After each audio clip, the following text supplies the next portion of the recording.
में डकैत आए और उन्होंने बख्तावर को इस तरह से मारा और मार कर चले गए। लेकिन क्योंकि घर वाले जानते थे कि हमारी बेटी के साथ मारपीट होती है, आज से 6 माह पहले भी बदतरीन दूध बना के बख्तावर को घर से निकाला गया था। घर वालों को पता था कि देकर बसा रहे हैं और कभी भी कुछ भी हो सकता है। एक बंदा और आइस मारता का क्यों था? कहती थी आइस छोड़ो। वो डिमांड करता था, अच्छा। डिमांड तो पूरी हो रही थी और उसके बाद जब वो आइस के नशे में है तो फिर वो तो पागल है, वो तो नहीं, बिल्कुल। उसको तो होश नहीं है कि मेरे सामने बीवी है, बहन है, उसको तो नहीं होश। मारपीट करता था और घर वाले फिर भी कहीं ना कहीं आपके घर वाले उस चीज में इसलिए गलत होते हैं कि आपकी बेटी पिट रही है, आपकी बेटी को आप बसा रहे हैं, आप अपना सब कुछ कुर्बान करें, उसके बावजूद भी आपकी बेटी मारे खा रही है। क्यों खा रही है? सोसाइटी का प्रेशर है कि अगर बस आप तलाक का लोगों दाग के ना लग पास जाए। इतना कुछ है अपनी बेटी को उस घर में रख कर खिलाने के लिए, तो आप अपनी बेटी को अपने पास रख कर खिला लें। आप अपनी बेटी को वैसे अलहदा करके कहीं पर खिला लें। इस वजह से कि आप उसको दे भी रहे हैं, इन्वेस्ट भी कर रहे हैं, उसके फाइनेंशियली उसकी सपोर्ट भी कर रहे हैं और उसके बावजूद आपकी बेटी मारे भी खा रही है, वो सब कुछ फेस भी कर रही है, तो क्यों रखा हुआ है उसको? तो फिर यहाँ पर कहीं ना कहीं मुझे लगता है कि वालिदैन गलत हैं, वो इस प्रेशर से कि लोग क्या कहेंगे, आप अब आपके लोग क्या कहेंगे। अब तो बख्तावर गई, अब तो 3 बच्चे माँ अब से महरूम अफसोस हो गए, करेंगे अब आगे। सिर्फ अफसोस है। और अब जो स्टेटमेंट सामने आ रही है उसकी फैमिली की, जिसमें कहना है कि ये इंतहाई लालची लोग थे, ये लोग डिमांड्स करते थे, पैसों की डिमांड्स करते थे, कभी गाड़ी की डिमांड्स करते थे, कभी घर की डिमांड करते थे, कभी प्लॉट की, कभी कारोबार की, इस तरह की मुख्तलिफ डिमांड्स करते थे और ये तमाम तर डिमांड्स उनकी पूरी की जाती थी।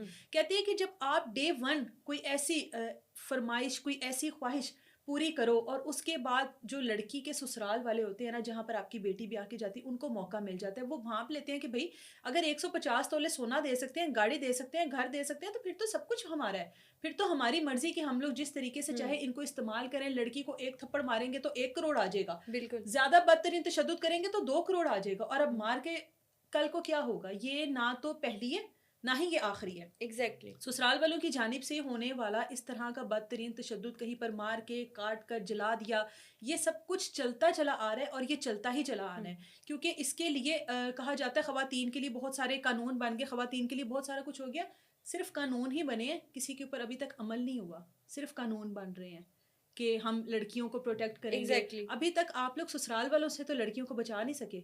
कहीं पर ससुराल वाले ब्लास्ट हो जाता है सिलेंडर का, कहीं पर वहाँ पे जल जाती है, कहीं पर टुकड़ों में मिलती है, कहीं पर जहर दे दिया जाता है, कहीं पर वैसे मार दिया जाता है, कहीं पर काट दिया जाता है। आज तक किसी भी ससुराल में बेटी के साथ क्यों नहीं कुछ होता? बेटे के साथ क्यों नहीं कुछ होता? जब भी चाय पकाने के लिए बहू जाती है तो बहू क्यों जलती है? बिल्कुल। बेटी क्यों नहीं जलती है? बेटा क्यों नहीं जलता? सास को क्यों नहीं कुछ होता? हमेशा बहू के साथ ही क्यों होता है? हाथ साथ का रंग दिया जाता है। हादसात सिर्फ बहू के साथ ही क्यों होते, किसी और के साथ क्यों नहीं होते? तो ये जो हमारी सोच है ना कि हम लोग पीछे से फाइनेंशियली सपोर्ट करके अपनी बेटियों को बसा लेंगे, अब इस सोच को भी बदलना है। क्योंकि यहाँ पर तो करोड़ों गए हैं, अरबों गए हैं, प्रॉपर्टीज दी, दुकानें दी, कारोबार करवा के दिया, गाड़ी दी, सोना दिया, हर तरह से अपनी बेटी को सपोर्ट किया। बेटी तो फिर भी ना बच सकी। बेटी के बारे में तो फिर भी ये खबर मिली कि आपकी बेटी को काट कर फेंक कर चला गया, तो फिर कहाँ गए वो पैसे?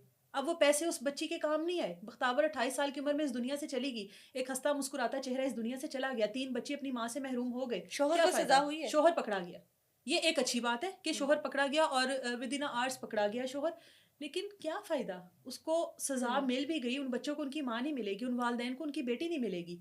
ये शादी जो है ना, उसको ऐसे ही नहीं, आजकल की जनरेशन जो कहते हैं ना शादी एक बड़ी खतरनाक चीज है, वो ये सारी चीजें देख देख कर, ये सारी चीजें सुन सुन कर कहते हैं कि शादी वाकई खतरनाक चीज है। इसलिए ये सोच कर कि हम लोग हर तरीके से अपने पंजाबी जुबान में कहा जाता है कि पीछे से ढोना, ढोया ढाई कर कर हम अपनी बेटियों को बसा लेंगे, तो नहीं। जो अगर आपकी बेटी किसी जानवर के स्पुर्द आपने कर दिया ना, या आपकी बेटी रुखसत होकर किसी जानवरों के दरमियान चली गई है, जाहिलों के दरमियान, तो वहां पर आप अपनी बेटी के बारे में कुछ ऐसा ही सुनेंगे। आप जितना मर्जी उसको सपोर्ट कर लें, जितना मर्जी आप उसको बसने की ये कहते रहे कि बसना है, हर हाल में बसना है, डोली गई है जनाजा वापस है, वो फिर जनाजे ही आते हैं, वो फिर इसी तरीके से टुकड़ों में, मैयतों की सूरत में, जनाजों की सूरत में आपकी बेटियां आपको मिलती हैं, फिर वो सही सलामत नहीं मिलती हैं।